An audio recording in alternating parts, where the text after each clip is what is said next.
Sir, కృష్ణానదికి వరద వచ్చినప్పటి నుంచి లాస్ట్ 20 days గా అమరావతి పైన మళ్ళీ ఒక నెగిటివ్ ప్రచారాన్ని అయితే వైసీపీ కావచ్చు దాని అనుబంధ సంస్థలు చేస్తున్న పరిస్థితి. అంటే పర్టికులర్ గా ఈ ముంపు ప్రాంతంలో రాజధాని అవసరమా, చేయడానికి లక్షల కోట్లు ఖర్చు పెట్టాల్సిన పరిస్థితి, ఈ టైప్ ఆఫ్ వర్డ్స్ వైసీపీ నేతల నుంచి పర్టికులర్ గా వస్తా ఉన్నాయి. ఈ తెలివైన మేధావుల్ని చెన్నైని మార్చేయమనండి, బెంగళూరు సిటీని మార్చేయమనండి, బాంబే సిటీని మార్చమనండి, హైదరాబాద్ సిటీని మార్చమనండి. బుద్ధి జ్ఞానం ఉంటే మాట్లాడడం మానేయమనండి, బుద్ధి జ్ఞానం లేకపోతే మాట్లాడమనండి. మీ ఇంటి మీద నీళ్లు వస్తాయని ఆకాశంలో పోతావు నువ్వు, ఇంటికి నీళ్లు రాకుండా చూసుకోవాలా. ఊరికే మర్యాద చెప్తే మర్యాద కూడా లేదు వీళ్లకు. మర్యాద తెలుసుకునేది నేర్చుకోవాలి. ఇంకొకసారి మాట్లాడితే ఆ నాలుకలు తాళాలు వేయాల్సి వస్తుంది. వాట్ నాన్ సెన్స్, ఏంటి తమాషగా ఉంది. ఇన్నింటి వాస్తవాలు లెక్క పెట్టుకుంటూ రాజకీయం కోసం అసహ్యమైన రాజకీయాలు చేస్తారా మీరు? కక్కుర్తి రాజకీయాలు పడతారా మీరు? మాట్లాడేవాళ్ళు లేరని మీ ఇష్ట ప్రకారం మాట్లాడతారా? విషం కక్కుతారా? ఎందుకంటే విషం కక్కడం? విశాఖపట్నం ఉదూది ఏమైంది? నేను పులివెందుల్లో పెడితే ఏమవుతుంది? తిరుపతికి ఫ్లడ్ రాలేదా? ఏ సిటీ సేఫ్? ఏ సిటీ సేఫ్? నెల్లూరు రాలా? What are you talking? Krishna Godavari ఎక్కడుంది? రాజమండ్రి ఎక్కడున్నాయి? కర్నూలు ఎక్కడుంది? మోస్ట్ అప్పర్ రీచ్లో ఉండే కర్నూలు ఏమైంది? కర్నూలు కొట్టుకుని పోయే పరిస్థితి లేదా? బుద్ధి జ్ఞానం ఉండాలి మాట్లాడాలంటే.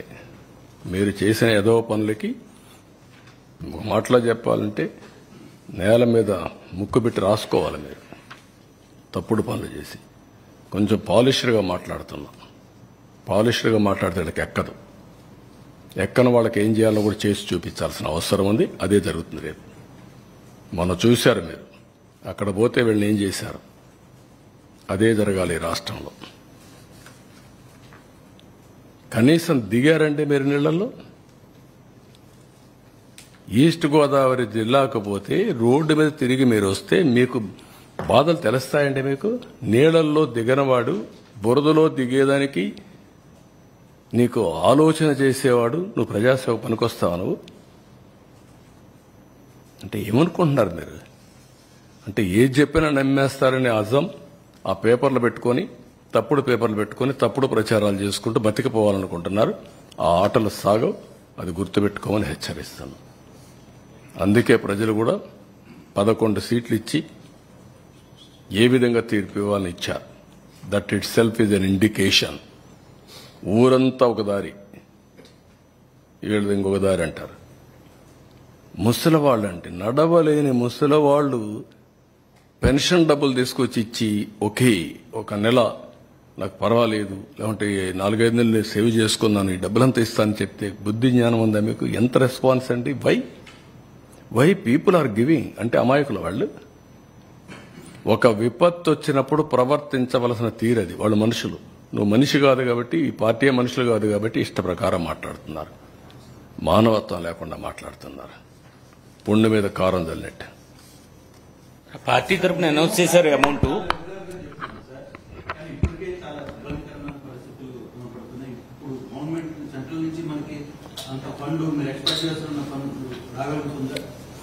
నేనేమంటానంటే ఏది ఉన్నా కూడా, ఎన్ని కష్టాలున్నా అధిగమించాల్సిందే కదా. 10 మంది నేను నా లైఫ్లో చాలా సార్లు చూశాను. ఈ రోజు కూడా క్యూ కట్టి వచ్చారు. 1.5 hours ఇక్కడ నిలబడుకొని నేను చెక్కులు తీసుకుని సరిపోయింది. ఎక్కడో ఉండేవాళ్ళు వచ్చి లేదు మేము కూడా ఇవ్వాలి అని వచ్చి ఇచ్చే పరిస్థితి వస్తున్నారు. అంటే ప్రతి ఒక్కరూ ఒక చేయూతనిచ్చే పరిస్థితికి వచ్చారు. కొంతమంది రాష్ట్రం పైన విషం గక్కే వాళ్ళు తప్ప, విద్వేషాలు రెచ్చగొట్టి రాజకీయ లబ్ధి పొందాలనుకున్నాడు తప్ప ప్రతి ఒక్కడూ వస్తున్నాడు. ఈ రాష్ట్రంలో పుట్టినవాడు కానీ, మానవత్వం ఉండే వ్యక్తులు కానీ, బయట వాళ్ళు కానీ అందరూ కూడా స్పందిస్తున్నారు. వాళ్ళకి రాష్ట్రంలో ఉండే ప్రత్యేకమైన పరిస్థితులు అర్థమైన తర్వాత అందరం కూడా హెల్ప్ చేయాలి. సాటి మానవుడిగా ఒక వ్యక్తి కష్టంలో ఉన్నప్పుడు ఆదుకోవడం మన బాధ్యతను అందరూ వస్తున్నారు. వాళ్ళని వెల్కమ్ చేస్తున్నాను. అందుకే నేను కూడా ధైర్యంగా ముందుకెళ్తున్నా. No question of compromise. ఇబ్బందులు వస్తాయి. ఐఎమ్ ఫీలింగ్ తాత్కాలికం. ఎట్లా స్ట్రగుల్ చేయాలని చేస్తాం, ముందుకెళ్ళిపోతాం. ఇంకొక గంట ఎక్కువ కష్టపడతాం, లేదంటే ఇంకో 2 రోజులు ఎక్కువ కష్టపడతాం. That is only the way. ఇక్కడ మున్సిపల్ ప్రాపర్టీ ట్యాక్స్ కూడా 3 నెలలు 3 నెలలు టైం ఎక్స్టెండ్ చేస్తున్నారు ఈ 32 వార్డుల్లో. ఇది కూడా చేసి వాళ్ళని ఆదుకుంటాం. అదే మరి ఇంకొక పక్కన ఇది ఒక ప్రాబ్లం అయితే విశాఖపట్నం స్టీల్ ప్లాంట్ అది కూడా కావాలని రెచ్చగొట్టే పరిస్థితికి వస్తున్నారు. ఓకే, దాని గురించి నేను పెద్దగా మాట్లాడడం లేదు. రెచ్చగొడితే రెచ్చిపోయేవాళ్ళు కూడా ఎవరు లేరు ఇక్కడ. విశాఖపట్నం అనేది తెలుగుదేశం పార్టీకి ఎన్డీఏ కూటమికి ఒక స్ట్రాంగ్ ఇది.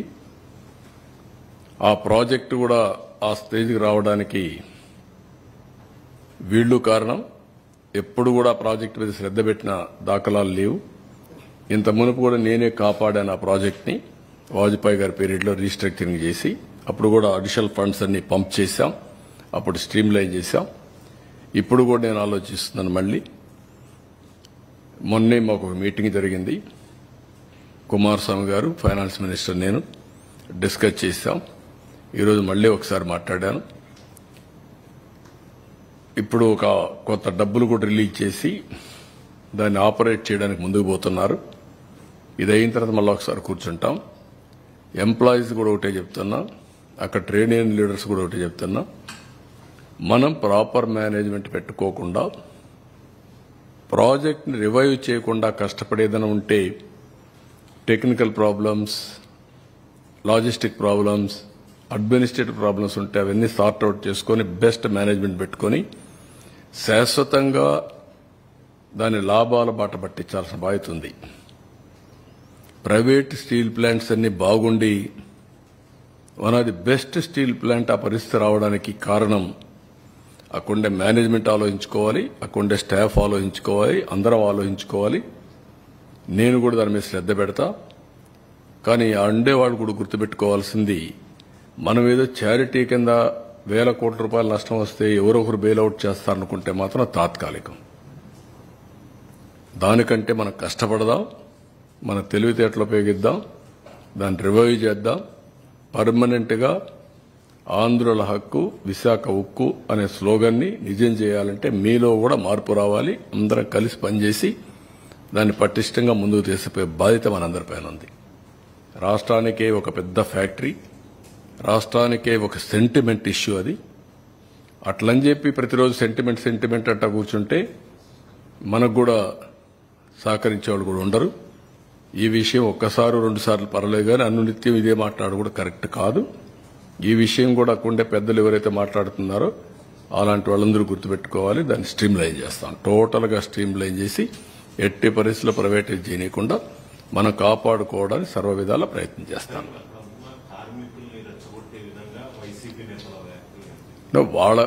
వాళ్ళ పని ఏంటి? ఇదే పని కదా. ఎక్కడ చూసినా శవాల్ని మంటేసి చలిగాల్చుకుంటారు. అది వాళ్ళ నేచర్. అది ఆ పార్టీ నేచరే. అది 5 ఏళ్ళు ఎప్పుడన్నా మాట్లాడారా? ప్రైవేటైజ్ చేయడానికి పోతే కూడా ఒకసారైనా మాట్లాడారా? నేను ఆ రోజు పిలిచాను కదా, రావయ్య ఢిల్లీ పోదాం, నీకు తోడుగా నేనుంటా, పోదామంటే స్పందించారా? అలాంటి వాళ్ళు మాట్లాడడం ఏంటి? బుద్ధి జ్ఞానం ఉండాలి కదా వీళ్లకు. అంటే ఏమి చెప్పినా నమ్మేస్తారు ప్రజలు అనుకుంటున్నారు వీళ్ళు. ఆ రోజులు అయిపోయినాయి. వ్యక్తిత్వం, విశ్వసనీయత లేని వ్యక్తులు ఏం చెప్పినా నమ్మరు. మొన్నటి వరకు మీరు మభ్యపెట్టారు. మభ్యపెట్టిన దానివల్ల ప్రజల్లో ఏదో చెప్తున్నారు అనుకున్నారు. ఒక్కసారి అన్నారు, ఒకసారి చూశారు, ఏం జరిగింది కూడా అర్థం చేసుకున్నారు. మళ్లీ ప్రజలు నమ్మే పరిస్థితులు లేరు. ఆ విషయం వీళ్ళు గుర్తుపెట్టుకోవాలి. విశాఖపట్నం స్టీల్ ప్లాంట్ ని ఒక బాధ్యతతో ఏ విధంగా కాపాడుకోవాలో కాపాడుకుంటాం. No second thoughts. You've had several meetings with Mr. Kumaraswamy and Nirmala Sitharaman regarding the Visakhapatnam steel plant. It was one of the projects that had been sent to you in your manifesto as well. How has the centre so far been reciprocative on these plans going forward? What I'm saying, they are doing their best.